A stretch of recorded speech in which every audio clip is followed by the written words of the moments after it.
교회를 향한 당부 시리즈로 오늘 계속 말씀을 전합니다. 오늘 세 번째 시간입니다.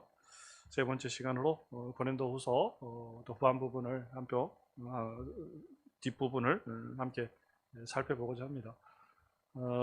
지난주까지 사도 바울의 교회를 향한 당부 6가지 우리가 쭉 살펴봤었는데 한번 복습을 해보도록 하겠습니다. 다 잊어버리실 줄을 아는데 6가지 말씀을 나눴습니다.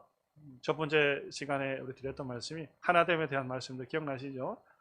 교회는 절대로 나눠져서는 안 된다. 교회가 누구파 누구파로 나눠져서는 안 된다라는 거예요. 믿는 사람 안에서 패가 날린다라는 거예요. 교회 안에서 예수를 믿느냐, 뭐 다른 신을 믿느냐 이 문제가 아니라는 거예요. 믿는 예수 안에서 교회가 뭐 장로님 또는 목사님, 뭐 권사님, 사울, 바울, 베드로 그죠? 이렇게 그냥 패가 나눠진다는 거예요. 근데 그건 하나님 뜻이 절대 아니다라는 말씀을 드렸었고요.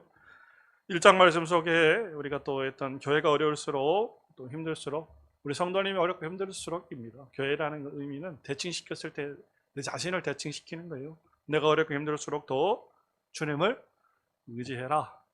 하나님께서 그 의지하는 우리 성도님들을 지키시고 보호하시고 함께할 줄 믿습니다.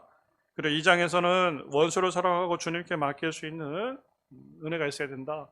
하나님이 원수를 사랑해서 그렇다 그랬어요? 나를 사랑해서 그렇다 그랬어요? 나를 사랑하셔서 그렇다는 거예요. 하나님의 사랑이 나를 향하고 있기 때문에 주님 앞에 모든 것들을 내어 맡길 수 있는 은혜가 있으시길 바라고요. 4장에서는 교회는 성도는 보이지 않는 것을 주목해야 된다. 영적인 사람, 믿음의 사람 얘기했었죠. 보이지 않는 것. 그 다음에 5장에서는 예수 그리스도를 믿음으로 화목 말씀드리 전쟁하면 안 된다라고 말씀드렸어요. 지난주에 그죠? 전쟁하면 안 된다. 그 다음에 은혜를 헛되이 받지 말아라. 헛되이 받는다라는 것은 바로 지금의 시간을 놓쳐버리는 것이다라는 거예요. 지금 하나님 앞에 우리가 나와서 하나님 앞에 은혜를 받지 못하면은 이 시간이 헛되이 사라져버리는 시간이라는 겁니다. 그래서 6가지 말씀을 드렸고요. 오늘은 8장 말씀으로부터 이제 13장 말씀 중심으로 해서 또 몇 가지, 3가지 정도 당부를 우리가 지속적으로 말씀을 한번 살펴보고자 합니다. 먼저 고린도후서 8장 9장 말씀은 연보에 대한 말씀입니다. 연보를 요즘식으로 표현하면 뭘까요? 헌금, 헌물에 대한 거예요. 근데 여기서는 이제 구제 헌금에 대한 것들인데 연보는 헌금에 대한 말씀입니다. 그래서 사도 바울은 교회가 연보에 있어서 풍성한 은혜가 있기를 당부를 하고 있다는 거예요. 풍성한 은혜가. 당시 기근과 가뭄으로 인해 가지고 예루살렘 교회가 되게 어려움을 당하게 되었어요. 예루살렘 교회가 중심 아닙니까? 센터.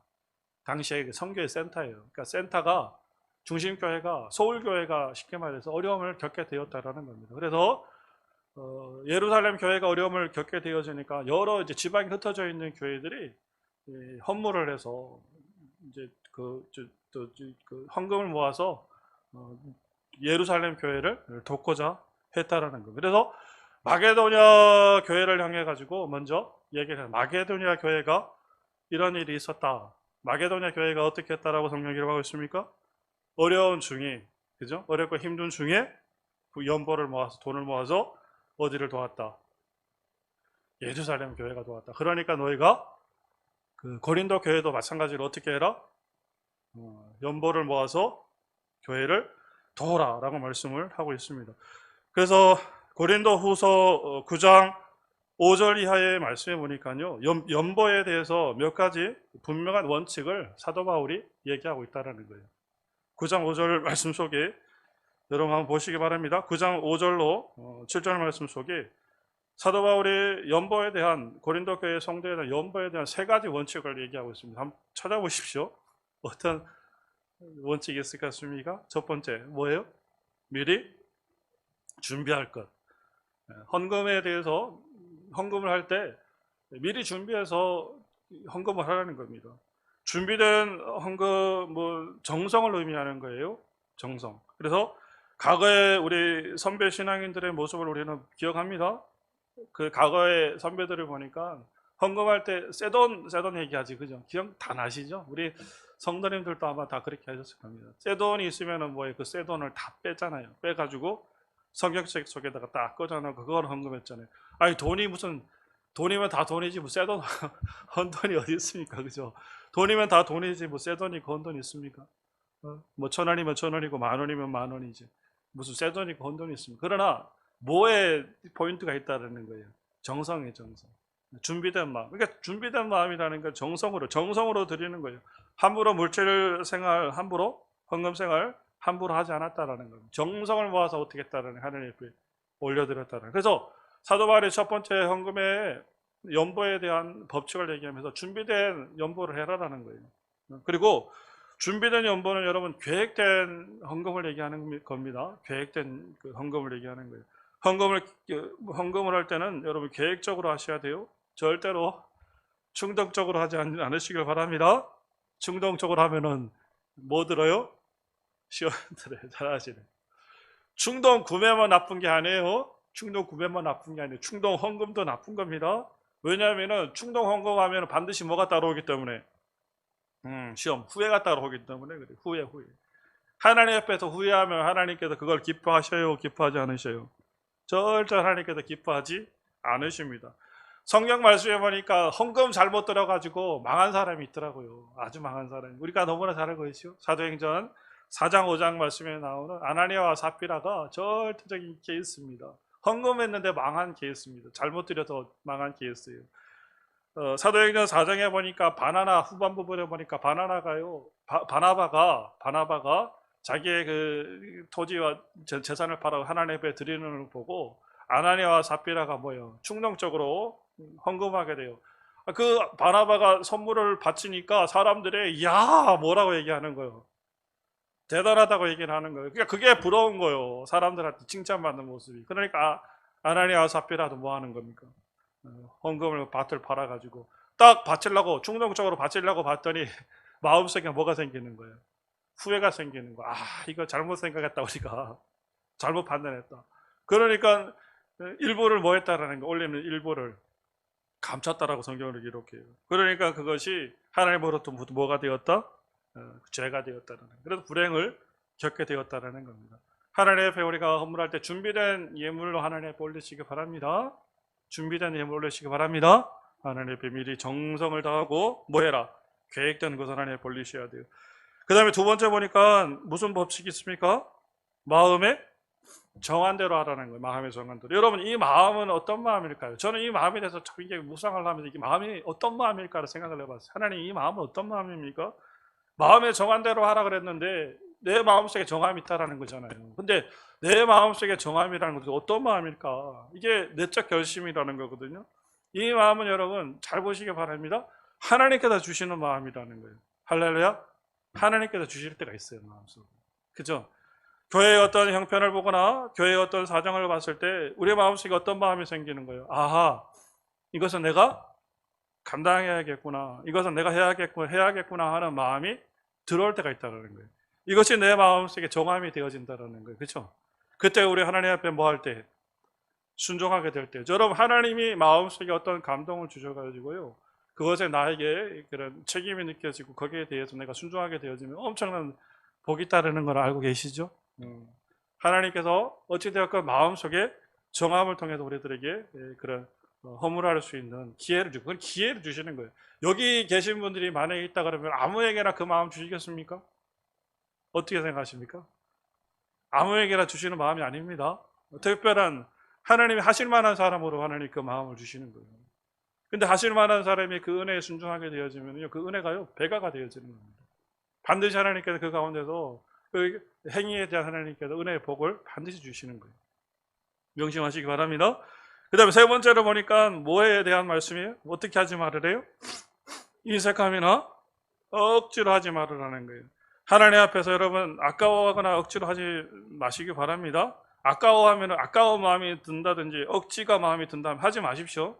이거 안 하는 게 좋은 거예요. 괜히 얘기했다가 뭐 마음이 어디 가서 쓸데없는 소리 하고 다니는 거. 교회가 어쩌고 교회가 어쩌고 그죠? 막 인터넷에 댓글에 달리는 것처럼 그렇게 달리는 거예요. 그 사람들은 신앙이라는 거, 믿음이라는 거, 신앙이라는 걸 모르는 사람들이기 때문에 그렇게 보는 거예요. 아까워하는 여러분, 아까워하는 저의 손을 보십시오. 아까워서 움켜진 손으로 움켜쥐지 않습니까? 아까워서 움켜진 손으로 절대 하나님으로부터 뭘 받을 수 없어요.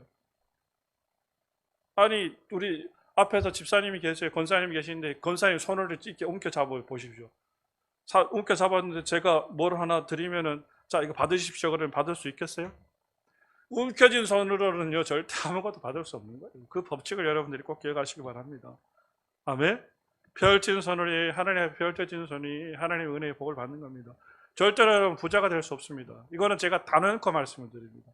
부자가 될 수 없다는 말을 여러분 잘 인지하셔야 돼요. 아니 목사님 무슨 소리예요? 세상에 교회 안 다니고 하나님 믿지 않는 사람들 중에서 부자가 얼마나 많은데 여러분 부자의 정의가 뭔지 아십니까? 요즘에 우리 경제학에 얘기하죠.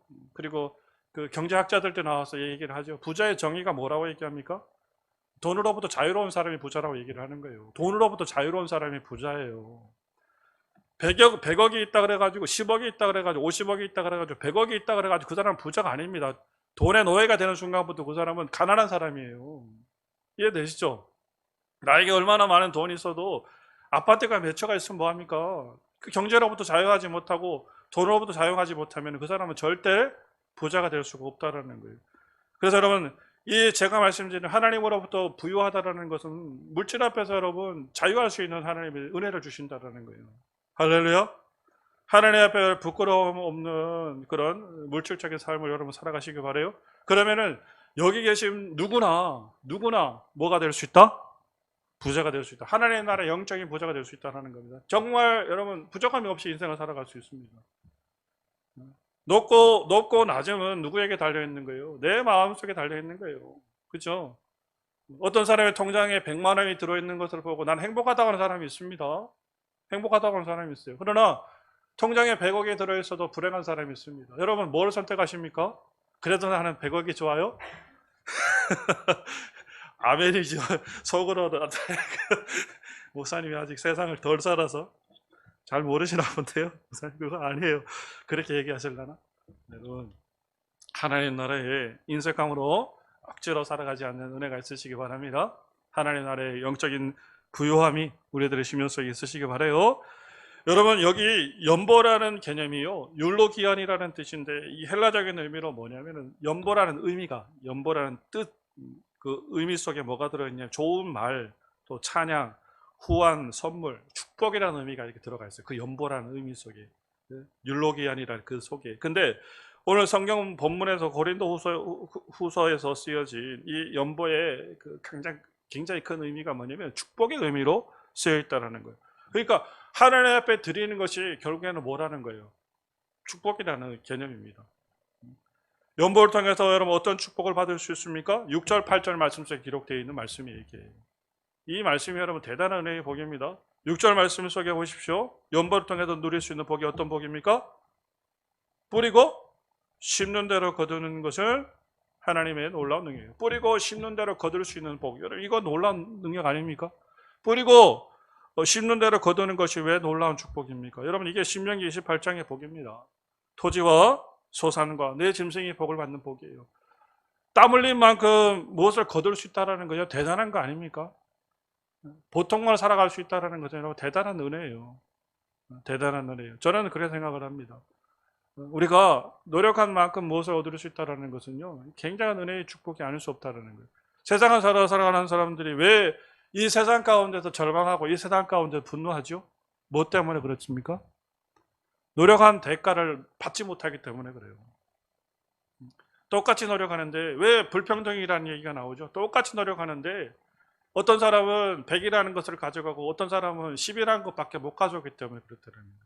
거기에 분노하는 거예요. 그래서 하나님의 연보의 축복이라는 것은 우리의 삶의 축복이라는 것, 뿌린 대로 그리고 심 대로 거둔다는 것은 공평과 평등이 일어나는 복이라는 거예요. 우리들에게 하나님께서 주시는 그 은혜의 복이라는 거예요. 그 은혜의 복을 누릴 수 있는 은혜가 있으시기 바랍니다. 8절 말씀에 보니까요. 남에게 무엇인가를 줄 수 있는 넉넉함과 풍성함이 있는 복이라는 거예요. 이런 사람들 되시기 바라요. 베풀 수 있는 사람들이 되셔야 됩니다. 근데 이 베풀 수 있는 것은 뭡니까? 이 넉넉함이라는 거. 하나님께서 이 넉넉함을 우리들에게 허락해 주신다라는 겁니다. 아멘. 우리의 통장이 여러분 하수분이 될 줄 믿습니다. 하수분 아시죠? 얼마 전에 어떤 한 권사님하고 대화를 하는데요. 대화를 하는데 그 권사님이 그런 얘기를 해요. 집사 시절에요. 젊은 집사 시절에 교회를 섬겼다는, 가난한 교회, 개척 교회를 섬겼는데 수십 년 전이죠 벌써. 교회를 건축하기 위해 가지고 교회가 힘을 썼다라는 거예요. 근데 거기서 이제 이런 식으로 목사님께서 무엇인가를 이제 교회 건축에 대한 말씀 부분을 얘기하셨다라는 거죠. 근데 6명의 집사님이 거기에 하답을 했다라는 거, 아멘 했다라는 거예요. 그리고 나서 하나님 앞에 그 건축으로 하나님 앞에 예물을 드렸다라는 겁니다. 근데 그 권사님이 하시는 말씀이 그 얘기를 하시더라고요. 그때 통장이 하나 있었다는 거예요. 자기 통장이 있었는데 그 통장에서 하나님께서 감동 주시는 대로 그 금액을 하나님 앞에 드렸는데요.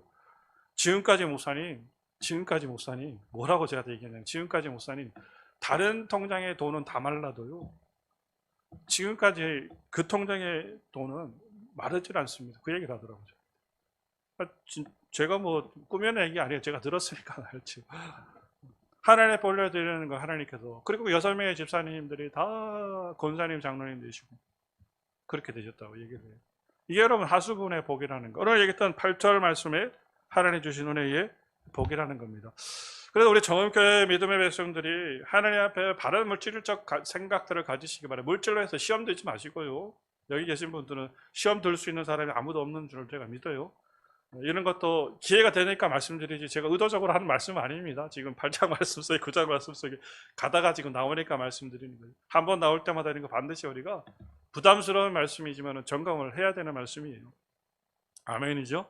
하나님 앞에서 여러분 물질에 온전한 그런 생활을 이룰 수 있는 그런 축복이 있으시기 바랍니다. 그래서 하나님 앞에 우리가 받을 수 있는 복 제가 말씀드렸습니다. 일한 만큼의 수고를 누리고 나아가서 100배의 열매를 얻을 수 있는 것, 하나님을 향한 물질의 통로가 열려지면 우리의 삶 속에 하수분의 은혜의 복들이 이루어질 수 있다는 것, 여러분 꼭 명심하셔서 하나님 앞에 부끄럽지 않은 물질의 생활로 이뤄낼 수 있는 은혜가 있으시기 바랍니다. 이제 점점 세상이 약해지고요, 더 세상의 모든 가치들이 물질로 돈을 사랑하고 자기를 사랑하는 그 세상이 다가옵니다. 그것을 이길 수 있는 유일한 힘은 뭐예요? 하나님 앞에 투명한 삶을 사랑하는 것, 이것이 그런 신앙인의 그런 승리 비결이 아닌가 생각합니다. 이어서 우리가 고린도후서 10장 17절 말씀에 보니까요, 사도 바울이 주 앞에서 뭐 하라는 거예요? 자, 자랑하는 자는 주 안에서 자랑할지니라. 아멘. 주 안에서 자랑하시기 바랍니다. 한 가지 물어봅시다. 자랑이면 다 똑같은 자랑이지 무슨 주 안에서 자랑이 있고 세상에서 자랑이 있냐고. 그렇습니까? 여러분 한번 우리 성도님들 한번 생각해 보시기 바랍니다. 세상의 자랑과 주 안에서 자랑의 차이가 뭘까요? 질문을 제가 드리는 겁니다. 속으로 생각하십시오. 한번 생각해 보십시오. 잠깐 시간을 드리겠습니다. 자랑이면 똑같은 자랑이지 세상의 자랑이 어디 있고 주 안의 자랑이 어디 있습니까? 어떤 차이가 있습니까? 주 안에서 하는 자랑은 어떤 자랑이고 세상의 자랑은 어떤 자랑이에요? 틀립니다. 완전 틀립니다. 세상의 자랑은 어떤 자랑이에요? 누가 드러나는 거예요? 내가 드러나는 거예요. 내가. 세상의 자랑은 내가 드러나는 거예요. 주제가 누구예요? 내가 주제예요. 주 안에서 하는 자랑은 누가 드러나는 거예요? 주님이 드러나는 거예요. 주님이 그걸 기뻐하신다는 거예요. 내가 드러나면 뭐가 되는 겁니까? 교만이 되는 거지. 하나님이 제일 싫어하는 것 뭐다? 교만. 내가 드러나면 교만이 되는 겁니다. 그렇죠? 그러나 그 안에도 누가 드러나면은 주님이 드러나면 뭐가 되는 거예요? 주께 영광이 되는 거예요. 할렐루야. 할렐루야. 주님 앞에 영광을 올릴 수 있는 믿음의 백성들이 되시기 바랍니다. 우리의 평생의 삶이 다 누구 앞에? 주님 앞에 영광이 되셔야 돼요. 마태복음 10장에 보니까요, 모든 사람 앞에서 주님을 뭐 하라는 거예요? 인정하라. 주님을 인정하라는 거예요. 주님을 인정하면은, 또 주님을 자랑하면은 주님께서 누구를 인정하신다라는 거예요. 우리 성도님을 인정하신다라는 거예요. 주님 앞에 여러분 인정받는 우리 정음교회 성도님 되시기 바랍니다. 봤는데 몰라. 너 누구니? 그러면 어떡합니까? 주님 저 모르시겠습니까?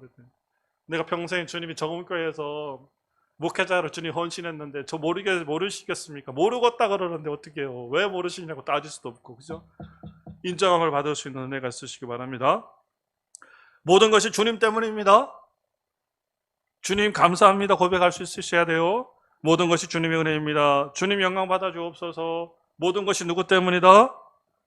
우리의 삶의 모든 것이 누구 때문이다? 주님 때문이다. 이게 그냥 머릿속에 딱 박히셔야 돼.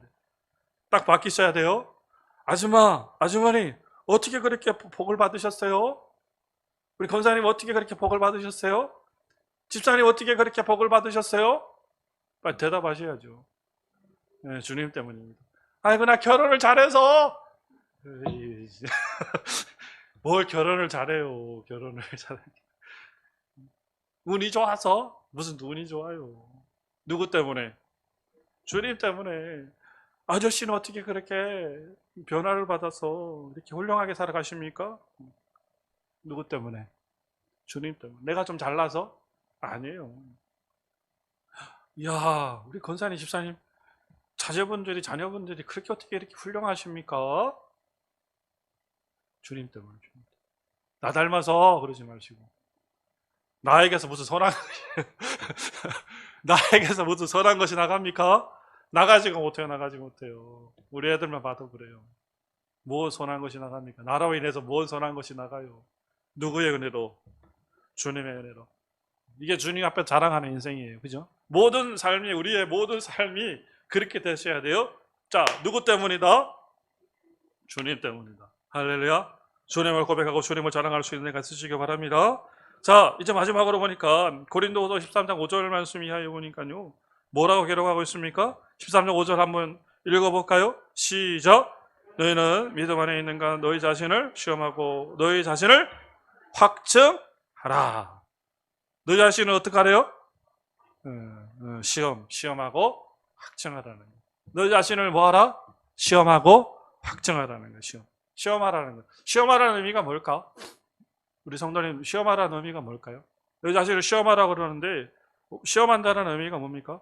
우리 자신을 돌아본다라는 거죠. 끊임없이 돌아보시기 바랍니다. 내 자신을 끊임없이 돌아보시기 바라요. 잠자리에 누웠을 때나 하루의 삶을 살아갈 때나 시간 주어질 때마다 내 자신의 삶을 돌아보시기 바라요. 내가 지금 무엇 때문에 살아가는 인생인지를 생각해 보셔야 돼요. 무엇 때문에 살아가는 인생입니까? 나는 오늘 예수로 함께 했습니까? 돌아보셔야 돼요. 끊임없이 내 삶을 돌아보셔야 우리가 신앙으로부터 멀어지질 않습니다. 반성과 회개의 삶은요, 주님 앞으로 돌아갈 수 있는 능력과 힘이 있는 거예요. 끊임없이 내 자신을 시험하여서 내가 주님 안에서 주님의 뜻 가운데로 살아가는 인생인지를 끊임없이 돌아볼 수 있는 은혜가 있으시기 바랍니다. 세상으로 그냥 36개가 세상으로만 주랭랑 치면은 그 끝은 여러분, 그 끝은 절망이고 그 끝은 낭떠러지예요. 아시죠? 우리가 하나님 은혜 가운데 하나님 앞에 붙들려 있는 인생을 살아가야 주님 안에서 천국의 영생을 복락을 누릴 줄 믿습니다. 주님이 나의 믿음을 시험할 때 나는 과연 몇 점짜리일까? 몇 점짜리 성도님이십니까? 내 자신은 몇 점짜리? 대답하지 마시고 속으로 말해요. 하나님 나는 몇 점짜리? 물어보세요. 하나님 나는 몇 점짜리입니까? 여러분의 딱 마음속에 떠오르는 그 점수가 여러분의 점수입니다. 나는 몇 점짜리일까? 주님이 인정하고 차고도 넘치는 여러분 믿음의 분량이 우리 정읍교회 성도님들의 삶 속에 있으시길 바라요. 그냥 다 하나님 보시기에 정말 우리 정읍교회 성도님 하나님 보시기에 다 차고도 넘치는 믿음의 백성들이 되셨으면 좋겠어요. 그래서 간당간당 여러분 턱걸이 하는 그런 신앙이 아니라 턱걸이 신앙 되어서는 안 되지, 그죠? 되어서는 안 되는 하나님의 몸이 그냥 넉넉히 넘칠 수 있는 그 점수로 천국에 이를 수 있는 우리의 정음교회가 될 수 있도록 우리 성도님들이 되시기를 간절히 바랍니다. 오늘 8장으로 13장 말씀까지 고린도 교회를 향한 이제 마지막 당부 말씀 3가지 정리했습니다. 8장 말씀 속에 9장 말씀 속에 연보에 대한 말씀 하셨어요. 연보에 대해서 여러분들이 다시 정리할 수 있는 시간들이 되시길 바라고요. 10장 말씀 속에 있었던 주 안에서 자랑, 예수로 여러분 자랑 다 누구 때문이다? 주님 때문이다. 꼭 명심하십시오. 뭐든 여러분 주님 때문이다. 주님 때문이다. 그 생각 마십시오. 그러니 주님께서 다 책임져 주시는 거예요. 저는 믿습니다. 그거를. 13장 말씀 속에서 나를 시험하시기 바랍니다. 그리고 돌이켜서 나를 반성하시고 반성되어진 것으로 나를 확증하시기 바랍니다. 결심하시라는 거 하나님 앞에서. 그래서 우리 정읍교회가 2020년도 이야 생각해 보십시오. 그죠? 참 어제가 1월 달이었는데 어제가 2월이었는데 그죠? 벌써 뭡니까? 10월 달에 10월 달 다 갔어요. 다음 주면은 10월 마지막입니다. 마지막 이제 11월 달이에요. 11월, 12월. 이제 1년이 다 갔습니다. 남은 이제 2달 남았는데요. 믿음으로 뭐 끝까지 우리가 얘기했지만 흔들리지 말고 주님 의지하고, 내 삶 속에 약간 불편한 일들이 생기고 내 삶 속에 억울한 일들이 생기더라도 주님 붙들고 끝까지 남은 2달 승리해낼 수 있는 우리 귀한 정은교회 주의 백성 되시기 바랍니다.